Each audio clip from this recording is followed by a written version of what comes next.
Barry in Dublin writes, Paul, I'm writing from Dublin, Ireland. First, let me thank you for your daily videos. They're fantastic, and I enjoy them a lot. Why, thank you, sir. I appreciate you watching. My question is as follows. A friend of mine told me that if your streamer uses Spotify Connect, the streaming board itself is the same as every component which uses Spotify Connect. Is that correct? At the moment, I am using a DCS Bartok along with the Rossini clock, which has a streamer built in, and I am horrified to think it is the same board as, say, a Blue Sound Node, cheap, right, which is a fraction of the price. If this is correct, why don't manufacturers put in two boards, one for Spotify Connect and another board for everything else? I'm not, your streamer does not have Spotify Connect, so it's at your own board. I'm thinking of buying a standalone streamer from Inuos or indeed your Airlens streamer. Am I correct in my assumptions? No. That's the simple answer. You are not correct in your assumptions. So Spotify Connect does not use a separate board. And a comment, and then I will do my best to explain to you.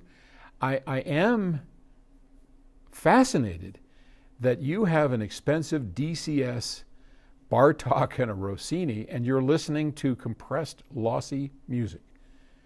That seems odd to me, to spend all that money on a high-end streamer, and then you're listening to a lossy.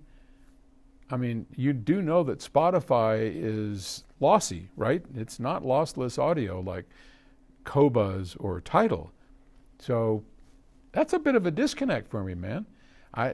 Anyway, I'm not going to be judgmental. You might like Spotify for some reason that I don't get, but they have the same libraries, so why wouldn't you? Anyway,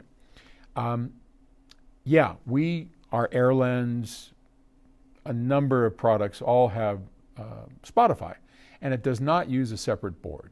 So, for example, our Airlens has a module that we put onto it. It's what's called a single board computer, and it handles Tidal, it handles Apple Music, it handles Qobuz, it handles Spotify, it handles Apple Music. Did I mention Apple?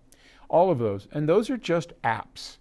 And your streamer, whether it's a cheap Blue Sound or an expensive DCS, is using, well, I don't know the internals of your DCS, to be honest, but I'm assuming it's the same as any other streamer. It just got the fancy stuff. Like our Airlens is the same as every other streamer, except that we do this, that, and the other thing, like reclock everything, have a digital lens, separate power supplies, galvanic isolation.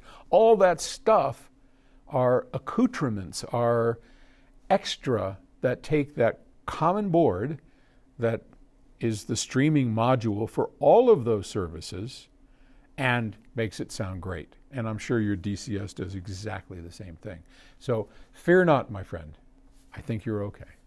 All right. Bye.